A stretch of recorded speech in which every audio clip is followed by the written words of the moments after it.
নমস্কাৰ বোলো সকলোকে পুনৰবাৰ টিকে মাইণ্ডৰ অন্য এটা ৰাতিপুৱাৰ ধামাকাদাৰ খবৰলৈ স্বাগতম জনাইছো। অন্য দিনৰ দৰে আজিও আপোনালোকৰ বাবে দিনটোৰ কেইবাটাও গুৰুত্বপূৰ্ণ খবৰ লৈ আহিছো। ভিডিঅ'টো প্ৰথমৰ পৰা শেষলৈকে চাই থাকিব। তো আগবাইছো আজিৰ প্ৰথমটো খবৰ ফালে। প্ৰথম খবৰটো জনোৱাৰ আগতে সকলোকে সৰুকৈ এটা অনুৰোধ, যদি খবৰ কেইটা চাই ভাল পায় তেন্তে লাইক এটা কৰি থৈ যাবলৈ কিন্তু নাপাহৰিব। প্ৰথম খবৰটো ওলাই পৰিছে গুৱাহাটী মহানগৰীত চলি থকা গ্ৰীণ বাছসমূহৰ ওপৰত। গুৱাহাটী মহানগৰীত বৰ্তমান সময়ত যিবিলাক গ্ৰীণ বাছ চলি আছে, গ্ৰীণ বাছসমূহে বৰ সাংঘাতিক ৰকমে উৎপাত কৰিছে। তো তেওঁলোকে এনেকুৱা জেগাত গাড়ীবিলাক ভৰাই দিয়ে, বেলেগৰ দৰকাৰ হ'লে সমস্যাই নহওক কিয়, তেওঁলোকৰ মোটিভ হ'ল কি যে তেওঁলোকে আগতীয়াকৈ আগত ৰৈ থকা মানুহজনক গাড়ীখনত উঠাব লাগে আৰু এটকা বেছিকৈ উপাৰ্জন কৰিব লাগে। মুঠতে তেওঁলোকৰ উদ্দেশ্যই হৈছে কেৱল টকা ঘটা, যাতে মানে যিকোনো প্ৰক্ৰিয়াৰ দ্বাৰা তেওঁলোকে ঘটিব পাৰে, বেলেগ যাৰ যি হৈ যায় তেওঁলোকৰ মতলব নাই।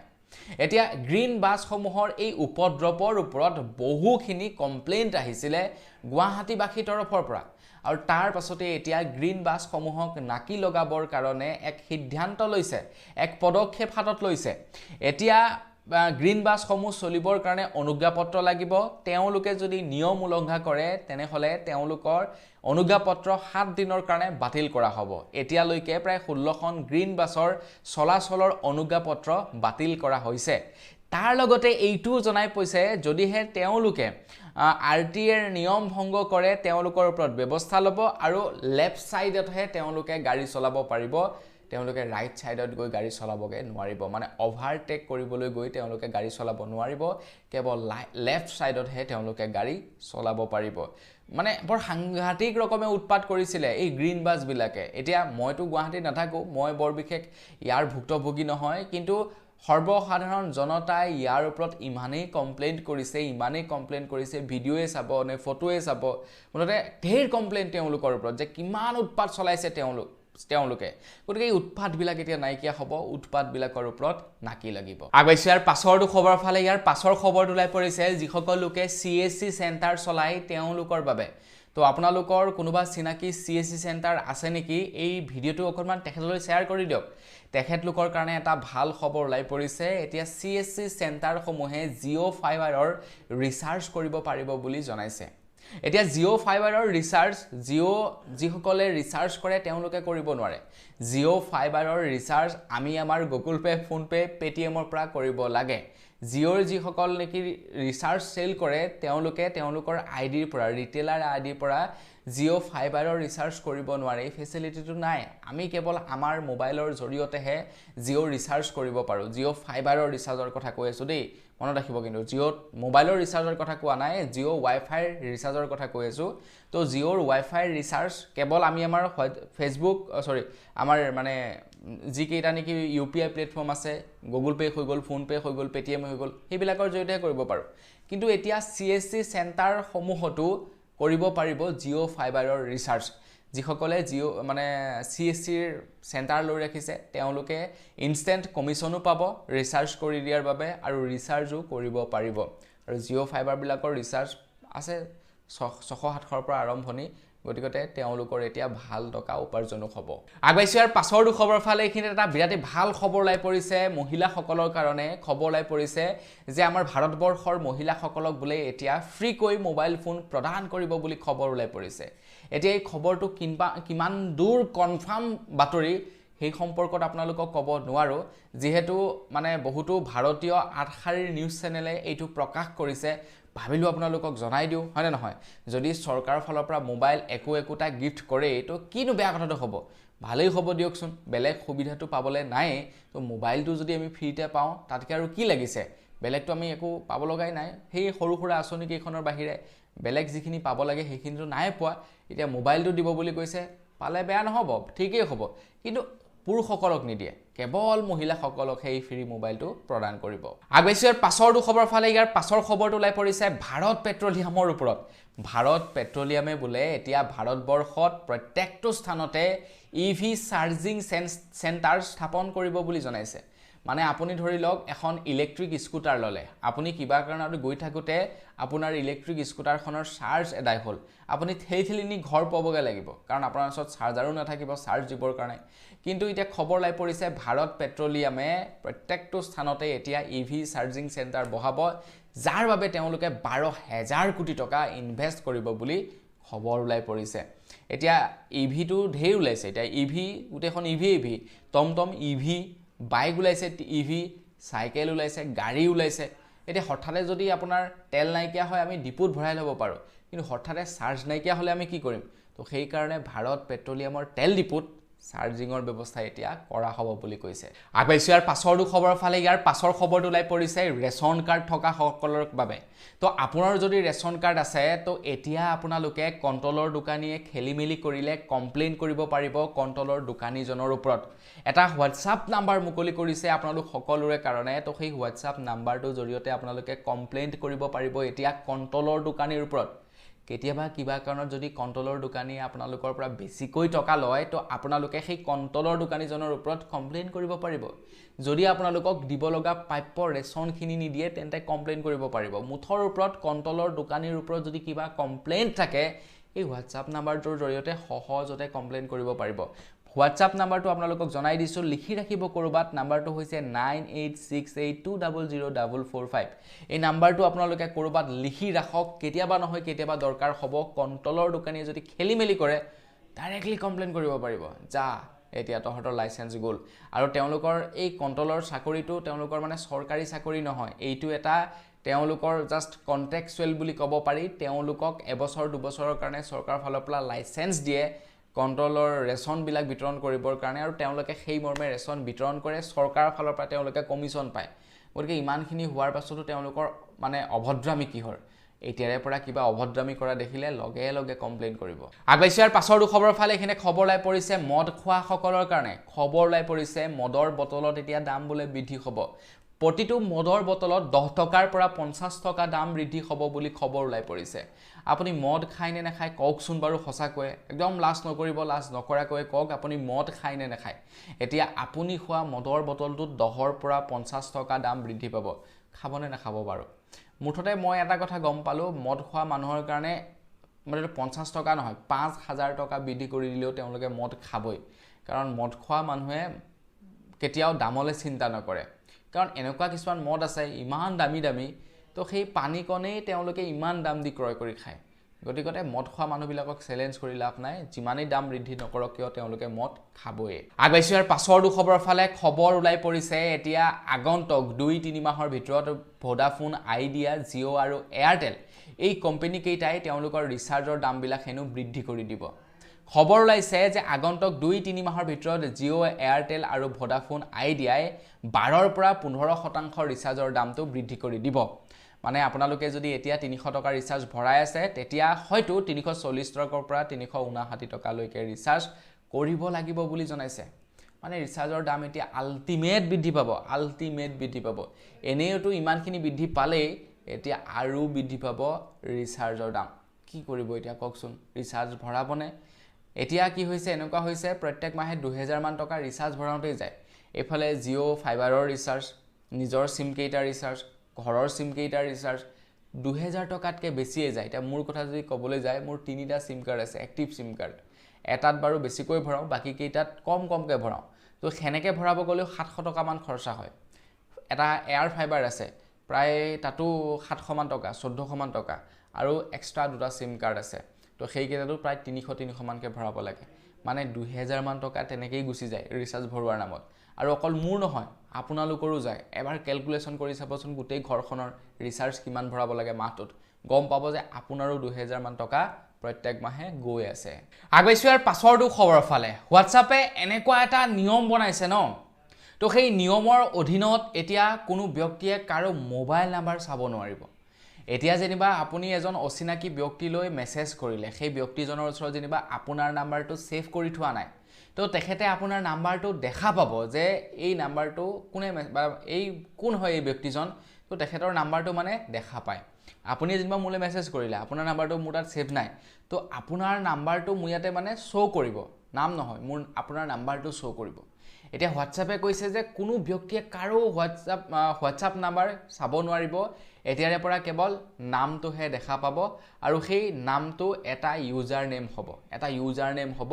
কেৱল নামটোহে দেখা পাব, হোৱাটছআপ নাম্বাৰটো দেখা নাপাব। এতিয়া কেন্দ্ৰ চৰকাৰটো চিন্তিত হৈ পৰিছে। কেন্দ্ৰ চৰকাৰে কৈছে যে এনেকুৱা ধৰণৰ বিলাক কাম কাজ কৰিলে দেখোন মানুহবিলাকে 2 নম্বৰী কাম কৰিবৰ কাৰণে আৰু সুবিধা পাব। এতিয়া এনেকুৱা হৈছে যে আপোনাৰ নাম্বাৰটো কোনোবাই পাব বুলি আপুনি কাৰোবাক বেয়াকৈ মেছেজ নকৰাকৈ থাকি গৈছে বা কাৰোবালৈ আপুনি স্কেম নকৰাকৈ থাকি গৈছে বা কাৰোবাক ফোন নকৰাকৈ থাকি গৈছে। যেতিয়া আপোনাৰ নাম্বাৰটোৱেই নাযাব, অকল নামটোহে যাব, তেতিয়াতো আপুনি নামটো যিকোনো ৰাখিব পাৰে। আপোনাৰ নামটো XYZ ৰাখিও আপুনি কাৰোবাক মেছেজ কৰিব পাৰে, আপুনি কাৰোবাক কল কৰিব পাৰে। ফলত কি হ'ব? আৰু মানে সমস্যাৰ সৃষ্টি হ'ব। তো সেইকাৰণে কেন্দ্ৰ চৰকাৰে এতিয়া মানে চিন্তিত হৈ পৰিছে। তাৰ কাৰণে কেন্দ্ৰ চৰকাৰে আমাৰ ভাৰতবৰ্ষত এই সিস্টেমটো কিছুদিনৰ কাৰণে ৰখাই থৈছে। কেন্দ্ৰ চৰকাৰে এতিয়া হোৱাটছআপক বা মেটাক এখন জাননী জাৰি কৰিছে। মেটাই এতিয়া কনফাৰ্মেশ্যন দিব লাগিব যে এই সিস্টেমটো কৰাৰ কাৰণে আমাৰ ভাৰতত কোনো ব্যক্তিৰ একো সমস্যা নহ'ব। 3 দিনৰ সময় বান্ধি দিছে আৰু সেই 3 দিনৰ ভিতৰত যদি তেওঁলোকে মানে ইয়াৰ উত্তৰ দিয়ে তেনেহলে আমাৰ ভাৰতত এই নিয়মটো মানে বহাল থাকিব আৰু যদি উত্তৰ নিদিয়ে তেনেহলে এই নিয়মটো আমাৰ ভাৰতত কৰিবলৈ নিদিব। তো আমাৰ ভাৰতৰ বাহিৰত বেলেগবিলাক জেগাত হৈ থাকক, আমাৰ ক'ব লগা নাই, কিন্তু ভাৰতত সেইটো কৰিবলৈ নিদিব। ভাবকচোন আপোনালোকে, আপোনাৰ মানুহগৰাকীলৈ কোনোবাই যেনিবা মেছেজ কৰিছে, তেখেতে কিবা এটা XYZ নাম ৰাখিলে মেছেজ কৰি আছে। এতিয়া ধৰা পৰিব বুলিয়ে মেছেজ নকৰে যে কোন হয় ধৰা পৰি যাম, নাম্বাৰটো ওলাই যাব, মেছেজ নকৰোঁ। তেতিয়া ভাবকচোন আপোনালোকে, নামটো ওলাব, কি নাম দিব? ছোৱালীৰ নাম দি ৰাখি থৈ দিব, মেছেজ কৰি থাকিব। ইয়াতকে আৰু কিবা লাগেনে বাৰু সুবিধা? তো সেইকাৰণে এইবিলাক এতিয়া আমাৰ ভাৰতত নচলিব। আগবাইছোঁ ইয়াৰ পাছৰ খবৰ ফালে। ইয়াৰ পাছৰ খবৰটো ওলাই পৰিছে আকৌ অৰুণোদয় আঁচনিৰ ওপৰত। আপোনালোকে অৰুণোদয় আঁচনিৰ 3.0ৰ বাবে KYC কৰিলে নে নাই কৰা কওকচোন। আপোনালোকৰ বেংকৰ একাউণ্টৰ সৈতে আধাৰ কাৰ্ড লিংক কৰিলে নে নাই কৰা কওকচোন বাৰু। যদি এতিয়ালৈকে আপোনালোকে আধাৰ কাৰ্ড লিংক কৰা নাই আপোনালোকৰ বেংকৰ একাউণ্টৰ সৈতে, ভাই আপোনালোক বৈদ্য ফচিব। 1 আগষ্টৰ পৰা অৰুণোদয় আঁচনিৰ পইচা আকৌ বিতৰণ কৰিব। গতিকে আপোনালোকে যদি এতিয়ালৈকে আপোনালোকৰ বেংকৰ একাউণ্টৰ সৈতে আধাৰ কাৰ্ডখন লিংক কৰা নাই, কি কৰি আছে আপোনালোকে? ল'বলৈ মন নাই নি পইচা? যদি ল'বলৈ মন আছে তেনেহ'লে 1 তাৰিখৰ পূৰ্বে আপোনালোকৰ আধাৰ কাৰ্ডখনৰ সৈতে বেংক একাউণ্টটো লিংক কৰক, নহ'লে কিন্তু পইচা নাপাব। একদম চিধা কথা কৈ দিছে। কাৰণ বাৰে বাৰে আপোনালোকৰ বাবে নটিচ জাৰি কৰিছে চৰকাৰৰ ফালৰ পৰা যে 1 আগষ্টৰ পৰা অৰুণোদয় আঁচনিৰ পইচা বিতৰণ কৰা হ'ব। তাৰ পূৰ্বে আপোনালোকে আধাৰ কাৰ্ডৰ সৈতে বেংক পাছবুকটো লিংক কৰি লওক। আৰু যদি লিংক নকৰে তেতিয়া কিন্তু অৰুণোদয় আঁচনিৰ টকাৰ কাৰণে আপোনালোকে আশা কৰি থাকিলে নহ'ব। আপোনালোকক অৰুণোদয় আঁচনিৰ টকা দিয়া কোনো কাৰণতে নহ'ব। তো সেইকাৰণে আপোনালোকে লিংক কৰি লওক। বৰ বিশেষ টান কাম নহয়। বেংকলৈ যাব, ক'ব আধাৰ কাৰ্ডৰ লগত মোৰ একাউণ্টটো লিংক কৰি দে, তেওঁলোকে লিংক কৰি দিব, মাহে মাহে পইচা পাই থাকিব। আগবাইছোঁ ইয়াৰ পাছৰ খবৰ ফালে। এইখিনি খবৰ ওলাই পৰিছে আমাৰ অসমত শীঘ্ৰেই আৰম্ভ হ'ব এতিয়া জল জীৱন মিছন আঁচনিৰ কাম। বহু জেগাত এতিয়া এনেকুৱা হৈছে পাইপকেইডাল বহাই থৈছে, পানী অহা নাই। ক'ৰবাত আকৌ পাইপো বহাই থৈছে, টেপো বহাই থৈছে, মটৰো বহি আছে, আপোনাৰ সেই টেংকিও বহি আছে, তাৰ পাছতো পানী অহা নাই। কিয় বাৰু জানেনে? কাৰণ জল জীৱন মিছন আঁচনিৰ অধীনত যি টকা আহিছিলে সেই টকাৰে জল জীৱন মিছন আঁচনিৰ কাম সম্পূৰ্ণ কৰিব নোৱাৰিলে আৰু সেইবাবে কামবিলাক ৰখি আছে। ইয়াৰ দায়িত্বত আগতে আছিলে জয়ন্ত মল্ল বৰুৱা ডাঙৰীয়া। তেখেতে কি কৰিলে কি নকৰিলে নাজানো। জল জীৱন মিছন আঁচনিত যিসকল লোকে কাম কৰি আছিলে তেওঁলোকে এতিয়াও জল জীৱন মিছন আঁচনিৰ পাব লগা ধন পোৱাই নাই। এতিয়া জল জীৱন আঁচনিৰ দ্বিতীয়টো পৰ্যায় আৰম্ভ হ'ব আৰু যি স্থানত এতিয়া পানীৰ যোগান ধৰা নাই সেই স্থানত পানীৰ যোগান দিব বুলি কৈছে। মোৰ মতে নতুন স্থানবিলাকত পানীৰ সংযোজন দিয়াৰ পূৰ্বে যিবিলাক স্থানত নেকি পাইপ বহি আছে, পানী এতিয়ালৈকে দিব পৰা নাই, তাত পানী দিয়াৰ ব্যৱস্থা কৰক। পাছলে বাকীবিলাক হৈ থাকিব। প্ৰথমতে যিবিলাক আধৰুৱা হৈ আছে সেইখিনি কমপ্লিট কৰক। আগবাইছোঁ ইয়াৰ পাছৰ খবৰ ফালে। তো এতিয়া আমাৰ অসমত যিসকল গাড়ী বা যিবিলাক গাড়ীয়ে শিল বালি কঢ়িয়ায়, তো সেই শিল বালি কঢ়িওৱা গাড়ীবিলাকত এতিয়া GPS লগাব লাগিব আৰু তেওঁলোকৰ GPSবিলাক 24 ঘণ্টাই মনিটাৰ কৰি থাকিব যে শিল বালি কঢ়িওৱা গাড়ীবিলাক ক'ৰ পৰা শিল উঠাইছে, ক'ৰ পৰা বালি উঠাইছে, ক'ৰ পৰা ক'লৈ গৈছে, গোটেইবিলাক মনিটাৰ কৰা হ'ব এতিয়া আমাৰ অসমৰ প্ৰত্যেকখন হিলবালি কঢ়িওৱা গাড়ীবিলাকত জিপিএছ লগাবই লাগিব মানে জিপিএছ নলগালে নহব জিপিএছ লগাব লাগিব আৰু তেওঁলোকৰ গাড়ীবিলাক এতিয়া ট্ৰেক কৰি থাকিব যাতে অবৈধ খনন তেওঁলোকে কৰিব নোৱাৰে অবৈধভাৱে তেওঁলোকে কৰবাৰ পৰা বালি উঠাই নি গ্ৰাহকক বিক্ৰী কৰিব নোৱাৰে তাৰ কাৰণে এই নিয়মটো কৰি দিছে আগবাইছৰ পাছৰটো খবৰ ফালে ইয়াৰ পাছৰ খবৰটো ওলাই পৰিছে তিনিচুকীয়াৰ পৰা আপুনি যদি তিনিচুকীয়াৰ পৰা ভিডিওটো চাই আছে যতে ততে কিন্তু এতিয়া তিনিচুকীয়াত পেছাব নকৰিব আকৌ কিয়নো তিনিচুকীয়াৰ চহৰৰ মাজত ডাঙৰ ডাঙৰ ডিসপ্লে লগোৱা হৈছে যিসকল লোকে পাব্লিক প্লেছত পেছাব কৰি থাকিব তেওঁলোকৰ ভিডিও ক্লিক কৰি এতিয়া সেই মানে যিকেইখন ডিসপ্লে লগাই থোৱা হৈছে সেই ডিসপ্লে বিলাকত এতিয়া মানে দেখুৱাই থকা হ'ব যে এইজন ব্যক্তিয়ে আমুকত পেছাব কৰিছিল আজি এইজন ব্যক্তিয়ে আমুকত পেছাব কৰিছিল দেখাই থকা হ'ব গোটেই মানুহবিলাকৰ মাজত মানে আপোনালোকক এক প্ৰকাৰ কবলৈ গলে নিয়ম বান্ধি দি একো সিধা কৰিব নোৱাৰে তাৰ কাৰণে কয় নহয় এটা কথা জব মানে সিধা আঙুলিৰে ঘিন উলাই আঙুলি বেকা কৰি দিব লাগে তো তিনিচুকীয়াত সেই কামটোকে কৰিছে ইমান দিনে মানে কৈ আছে মানুহক যে পাব্লিক প্লেছত নুমুতিব কিবা কিবি মানে চহৰখনক চাফা কৰি ৰাখক নামানে সেইকাৰণে এটা কি কৰিছে কোনোবাই কৰবাত যদি মুতে ভিডিও কৰিব আৰু ডাঙৰকে বেনাৰত লগাই থব টাউনৰ মাছমজিয়াত কেনেকুৱা হৈছে বাৰু নিয়ম আগবাইছৰ পাছৰটো খবৰ ফালে গৰমৰ সিজন আপোনালোকে বাৰু ঠাণ্ডা কোল্ড ড্ৰিংকস খায় নে নাখায় কমেন্ট সেকশনত জনাওকচোন যদি এই গৰমৰ সিজনত আপোনালোকে কোল্ড ড্ৰিংকস খায় তেনেহলে আপোনালোকে বাৰু এটা কথা লক্ষ্য কৰিছেনে